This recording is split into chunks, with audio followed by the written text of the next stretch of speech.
my favorite part of the sport is just tumbling, because you could do whatever you want.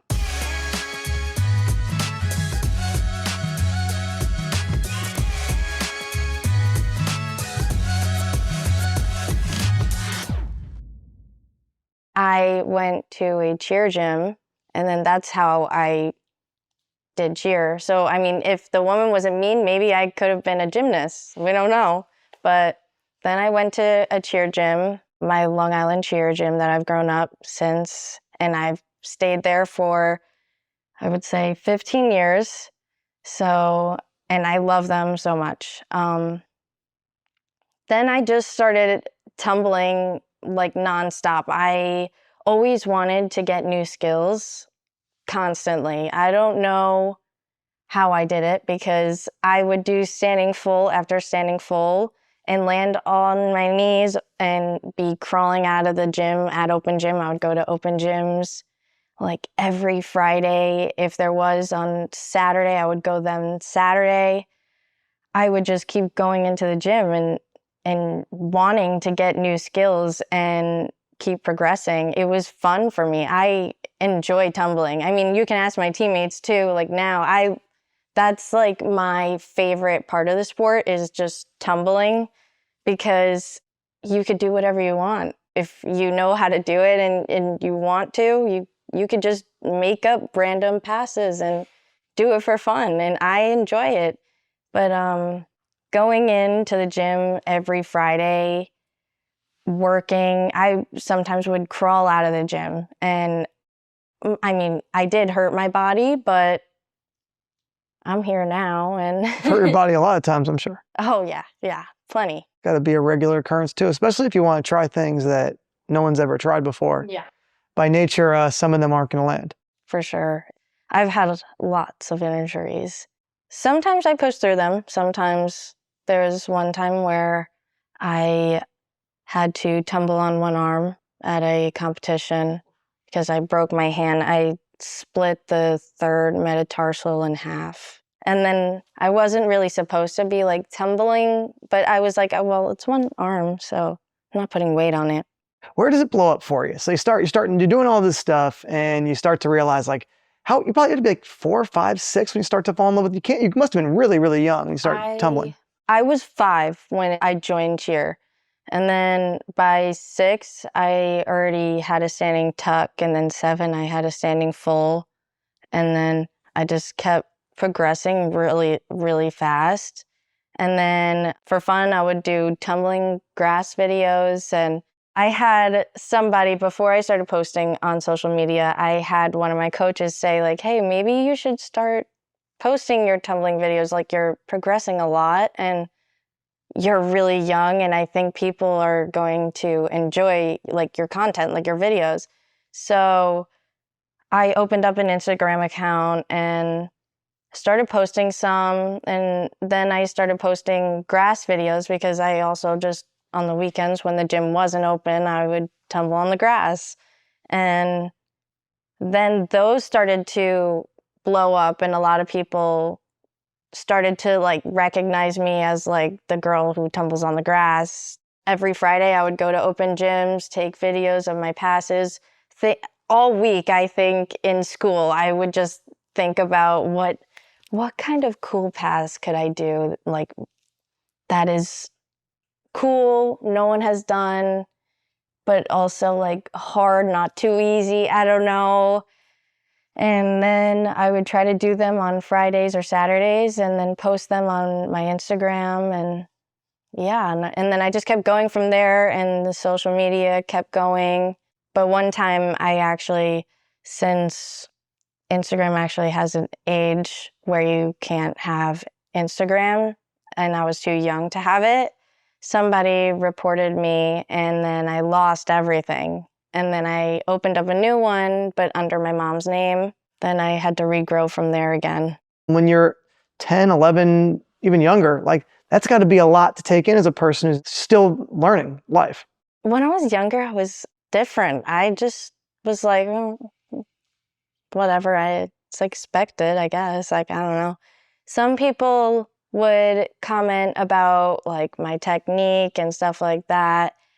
And I was kind of smart when I was younger, thinking like, I know that I'm young and that I will progress and get better technique as I get older because of being so young doing hard skills. It's a hard skill for a reason.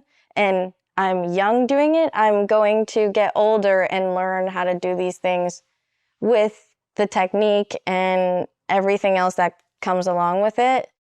I knew that, yes, the comment could have been true, but I know that I was doing the skill for myself and I was doing it for fun and I enjoyed doing it and I wasn't doing it for pleasing everybody and what it looks like right now. I would post a video and it's a new skill and I would be like, oh, like new skill on my Friday night. And I just knew that it was a new skill. I mean, you can't perfect something that's new, like at that moment. I mean, later on, I'm going to keep working on it and make it consistent and work on the technique. Even without those comments, I always would go into the gym with a set goal. And if I did not meet that goal, like if I went in on Friday night and I wanted to get this skill and I would have like a resume, like this skill, and this skill. I want to get this done by Friday night, all videoed, all ready. And if I didn't meet it, I was so mad and disappointed in myself. And I probably have stayed over past when the gym was closed a good amount of times for probably, I would say I would stay an hour after. So open gym would end at 10. I would stay till like 11 p.m. Just keep going and trying it and trying it and trying it. Like I would never give up. And I still am like that way. It's like I have to. I can't settle for just not doing it and trying it another day. I want to at least do something now of that sort. I don't get a sense from you that it was ever like, these people are making these comments, that's my motivation to do it. Yeah, I didn't really pay too much attention to like all of the bad comments because I did get a lot of love and support. There was one instance though where I was a little scared. There was a guy who he didn't comment on my post, but he actually sent a letter to my house and he said something of the sort. He has pictures of my old Instagram from when it was before it got taken down and reported.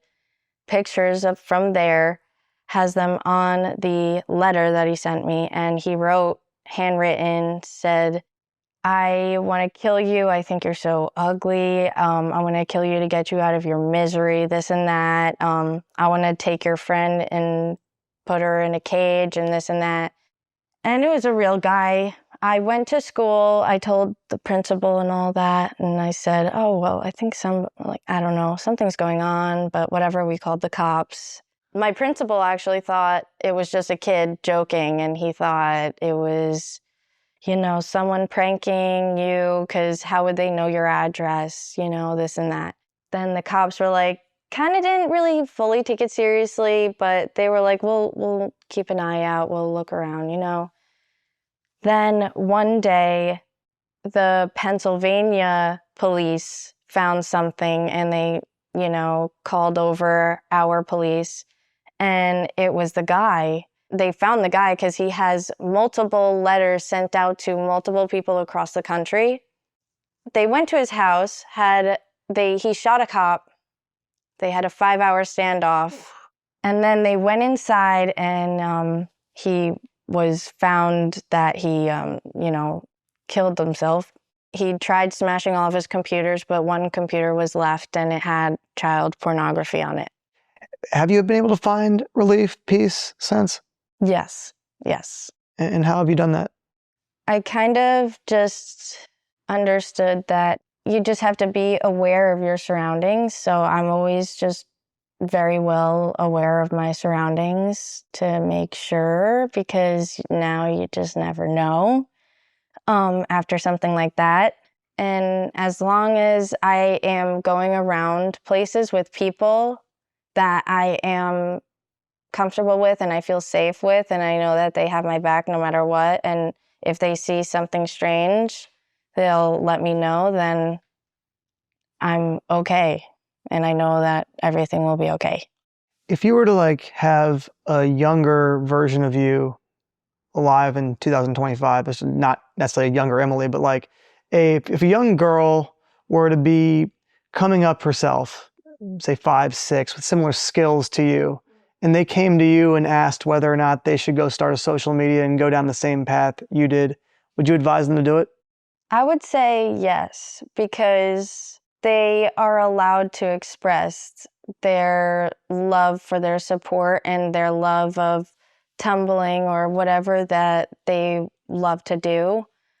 I feel that it's good to show things that you love and show people like you could do this too, like, or even you could come to my gym and maybe we can hang out and tumble together sometime, like converse with new people, even if it is through social media. Maybe she can learn some new things through social media, because I did have like some coaches would come on and comment and help me figure out certain things. I know I've had coaches reach out to me and say, oh, why don't you come to like cheer athletics and we can have a private? And I was like, oh, wow, cheer athletics, like that is so cool. So I took a couple privates at cheer athletics and I learned a crazy amount of skills in just like 2 privates. And it was awesome and it was a very great experience. So I think there's a lot of like great experiences and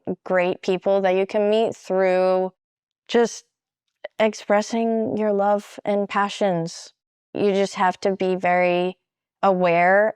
Having an account is something that you have to be very cautious and aware, kind of just watch out for certain things that may go on in certain people.